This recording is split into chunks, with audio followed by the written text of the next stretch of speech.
হচ্ছে আমাদের বাড়ি, দেখতে পাচ্ছেন। কারণ এইখানে আমাদের দুঃখ কষ্টে সংসার চলে, কেউ সাহায্য করে না। আর্থিক অবস্থা, মা বাবা প্রতিবন্ধী।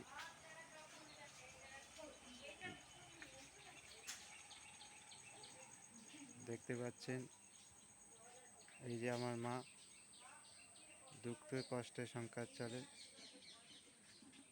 বাবা নেই, বাবাও প্রতিবন্ধী ছিল। কারণ আমি একমাত্র সংসার চালাই, সাহায্যের মতন কেউ নেই আমাদের পাশে।